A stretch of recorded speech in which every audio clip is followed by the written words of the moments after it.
بسم الله الرحمن الرحيم اللهم لا سهل إلا ما جعلته سهلا وإن شئت جعلت الحزن سهلا بقدرتك يا أرحم الراحمين. Ko'p bor takrorlab ta'kidlaganimiz kabi mo'min musulmon inson hayotida ilm, ma'rifat juda yuqori darajadagi o'rin tutadi. Ilm, ma'rifatsiz hech narsa bo'lmaydi.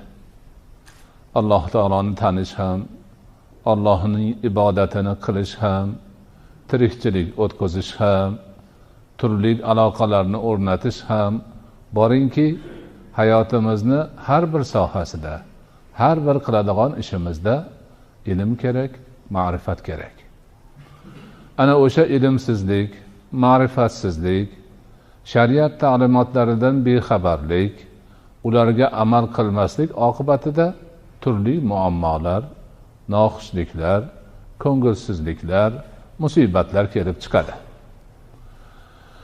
Bugungi suhbatimizda Alloh subhanahu va taoloning o'zidan yordam so'ragan holimizda hozirgi paytda xalqning ichida ko'payib qolgan ana o'shanday ma'rifatsizlik tufayli yuzaga chiqqan muammolardan biri to'g'risida so'z yuritamiz. Mani qabulimga turli tuman odamlar kelishadi. Kimlardir duo umidida, kimlardir tashakkur umidida, kimlardir yana boshqa ma'noda ko'plar savol so'raydi. Ko'plar shikoyatlar qiladi. Ana shu shikoyat va savollarning ichida omadsizlikdan shikoyat qilayotganlar ko'p. Ishim yurishmay qoldi, qarzga kirib qoldim, bir necha ishni almashtirsam ham hech bola chaqamni boqishga imkon topolmayapman. Boshqalarga aytsam, senga ilm amal qilib qo'ygan, baxshiga bor deyapti, undoq qilyapti, bundoq qilyapti degan shikoyat nihoyatda ko'p. Shikoyatini eshitgandan keyin o'zlariga savol berib, o'zini tutishini so'rab surishtirsangiz, ayni shu ma'rifatsizlik, jaholat, kasb nima ekanligini bilmaslik, turmushni o'tkazish bo'yicha shariat ta'limotlaridan bexabarlik va shunga o'xshagan nuqsonlar kelib chiqadi. Mana shu hozirga boshlagan mavzuimizni borib taqaladigan joyi kasb, rizq masalasi va rizqni kasb qilish masalasiga borib taqaladi. Ana o'sha mavzu bo'yicha dinimizni ta'limotlarini bilganlar, ixlos bilan Allohni o'zidan so'rab harakat qilganlarga ko'plariga Alloh taolo o'sha rizq ro'zini keng qilib qo'ygan, turmushini barakotli qilib qo'ygan. Bu borada ma'rifatsiz, shariatga amal qilmay, turli ko'chalarga o'zini urganlar yuqorida o'zlarini shikoyatlari kabi qarzga botib, oilasida noxushlik, oila a'zolarini boqolmaydi, nafaqasini bera olmaydi, bir yoqdan qarz, bir yoqdan nafaqa, yana boshqa mushkulotlarga o'ralashib qolgan bo'ladi. Ana o'shalarni demak shariatimiz asosida biz tahlil qilib, o'rganib, shunga astoydil amal qilishga o'tishimiz kerak. Rizq masalasiga kelganda, bizi aqidamizda rizqni Alloh taolo yaratadi, xalq qiladi. Butun mavjudotni rizqini Alloh taolo yaratadi. O'zi yaratgan narsalarini gultoji, o'zining yer yuzidagi o'rinbosari inson zotini rizqini ham Alloh taolo yaratadi. Toshni tagida ko'zga ko'rinmay o'rmalab ketayotgan qumursqa degani chumolining kichkinasi. O'shini rizqini ham Alloh yaratadi. Ikkovining orasidagi nima bo'lsa, hammasini rizqini Alloh yaratgan. Demak, inson o'zimni rizqimni o'zim yarataman desa, u yolg'onchi bo'ladi. Allohga sheriklikni da'vo qilayotgan bo'ladi. Rizqni Alloh yaratadi. har bir mo'min musulmon inson shunga sobit aqidada bo'lishi kerak, mustahkam turishi kerak. Bandani rizqqa tegishli joyi nima? O'sha Alloh yaratib qo'ygan rizqdan kasb qilishni, ya'niki o'ziga atalganini terib olish uchun harakat qilishni kasb deyiladi. Rizqni Allohga bog'liqlik joyi rizq, uni Alloh xalq qiladi. Bandaga tegishli joyi o'sha Alloh yaratib qo'ygan rizqdan o'ziga atalganini terib olish uchun qilgan insonning harakatini kasb deyiladi. Ana, demak, siz bilan bizni bugungi kungi hayotimizda tanovul qilayotgan nonimiz ham rizq, ichayotgan suvimiz, choyimiz ham rizq, shirin shakar turli ovqatlar ham rizq va boshqa kiyim-kechagimiz ham rizq va hayotimizga ketadigan har bir narsamiz rizq. Buni Alloh yaratib qo'ygan. Siz bilan bizga rizqingni terib ol deb buyruq qilib qo'ygan.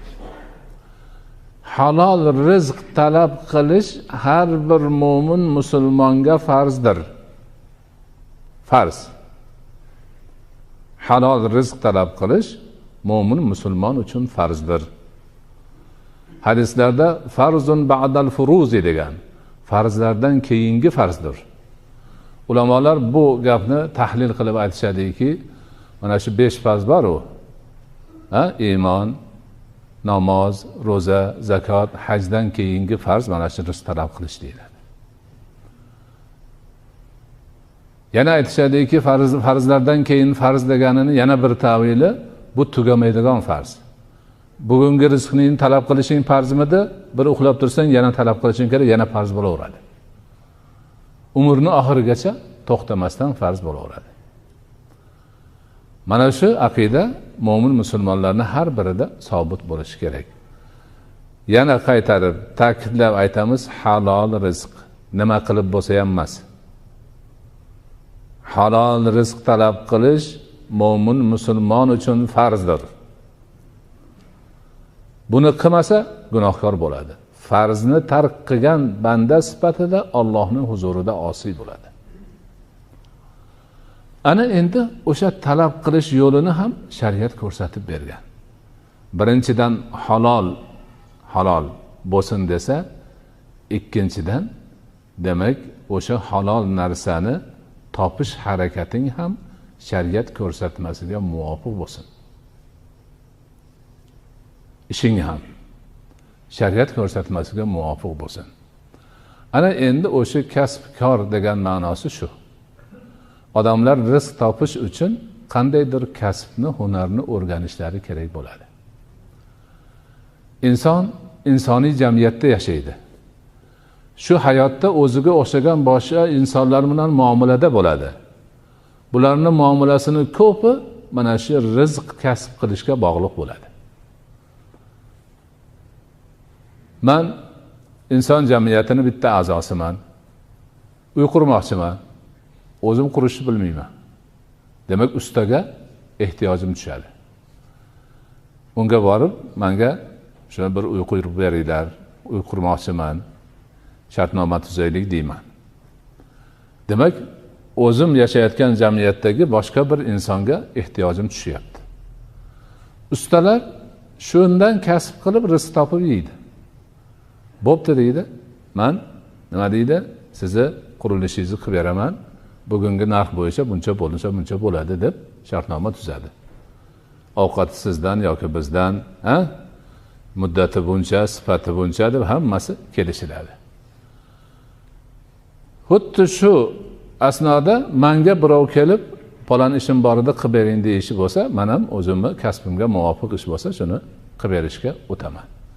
Demak, insonlar o'zaro bir-birlari bilan kasbini ishga solib muomalada bo'lib, rizq topadi ham, birovning rizqiga sababchi ham bo'ladi. Mana shu muomala go'zal bo'lishi kerak, chiroyli bo'lishi kerak. Ana shu ishlardan bittasi o'zi bilmagan ishni bilaman demaslik kerak. Yaxshi o'rganib, mutaxassis bo'lib, ustozlaridan o'tkazib, ustozlari bolam endi sanam mana shu kasbni egallading. Bizda o'rganding, necha yil shogird bo'lib yurding yoki o'qiding. Mana qo'lingga shahodating, mana duo sanga borib endi o'zing shu kasbni qilaver, yetishib qolding, bola chaqangni boqaver desa, ana o'shandan keyin qilsin. O'zi bilmagan narsani ham men boplab yuboraman, qoyillatib yuboraman deb aldab odamlarning pulini olishga urinmasin. Hozir ko'pchilik shunaqa. Bir ishchi qidirib borilsa, birinchi hozir eng osoni mana shu ko'chaga Madikor bozorga boriladi. Kim suvoqchi desa hammasi men deydi. Bo'pti yur, qani desa andavayingiz bormi deydi. O'zining andavasi yo'q. Usta emas. Lekin aldab birovni borib, chalabula ishini qilib, pulini olib qochmoqchi. Boshqalari ham shu. Mana shu shaharda katta binolarni men qilib beraman, men shuni o'qib chiqqanman deb buzib qo'yganlar bor. Menga o'zi shaxsan kelib aytdi o'sha muassasaning egalari. Bilmabmiz, bu o'shanaqa bilimsiz odam ekan, ancha narsamiz isrof bo'ldi. Qur'oni Karimda o'zing bilmagan narsani bilaman demagin degan. Mo'min odam unaqa qilmaydi, aldamaydi. Ana o'shuna qilib haligi ishim yurishmaydiganlarning ko'pi shu. Bilmagan narsasini bilaman deb borgan birov narsasini buzib qo'yib, u to'lab berasan debdi, qochib yurgan bo'ladi. Ana ma'rifatsizlikni bitta ko'rinishi, boshiga tushgan musibati. Endi bildi, yaxshi, mutaxassis. Haqiqatan o'qigan, o'rgangan, shahodati bor, ustozga shogird tushgan, ustozi bo'ldi deb duo qilib bergan. Bo'ldi, yaxshi. Lekin o'sha ishni borib boshlaganda zarracha xiyonat qilmasin. Kasbiga xiyonat qilmasin, ish beruvchini haqqiga xiyonat qilmasin. Chin dildan har bir ishni yetuk me'yoriga yetkazib, risoladagidek qilib ado etishni o'zini muqaddas burchi deb bilsin. Payg'ambarimiz alayhisolatu vassalom aytadilar: "Innalloha ta'ala yuhibbu idza amila ahadukum amalan an yutqinahu." Qachon sizlardan biringiz bir ishni qiladigan bo'lsa, Alloh taolo o'sha ishni oxiriga yetkazib go'zal qilishini yaxshi ko'radi deydi. Chalabula qilmasin. Bitirmasdan qochib ketmasin. O'sha qochib ketdimi, o'sha bitta odamni ishini buzganlik yetadi. Hammaga aytadi haligi odam. Palonchini qilsam, manaqa tashab ketdi, sizlar aytayotganlaring, unga ish berib qo'ymalaring deydi, keyin ishim yurishmayapti, omadim kelmayapti deb yuraveradi. O'zi bu yoqdan rasvo qilib qo'ygani o'ylamaydi. Ixlos bilan qilsin. O'sha shartnomaga muvofiq qilsin. Hozir Allohu a'lam, Alloh o'zi biladi, lekin 70% ustaman deganlar hammasi aldamchi. Aytgan kuni kelmaydi, kelsa kech keladi, erta ketadi, ishni yaxshilab qilmaydi, ish bajarmasdan oldin pul so'raydi. Hammasi shunaqa. Shularning ichida o'sha 30%, 40% ustalar bor, haqiqiy ustalik o'zini faxri deb biladi ular. Guruhlari bor, shogirdlari bor, ustozlari bor. Hamma narsani qoyillatib, asbob uskunasini 100% chiroyli qilib qo'ygan. Kelib shartnomani tuzadi, aytgan soatida keladi, ishini boshlaydi, aytgan soatda bitiradi, haqqini olib ketadi. Yana boshqa yoqqa borib ishlaydi. Mana u notavon yuradi. Takasaltang bo'lib, ish ham bitmaydi, uyning egasi xijolat, falon kuni bitirib beraman degan 2 barobar vaqt o'tib ketyapti, u ish bitmaydi, sifati chatoq. Undan keyin unga yana kim ish beradi? Ana omadsizlikni o'ziga o'zi chorlab olyapti. O'ziga o'zi chorlab olyapti.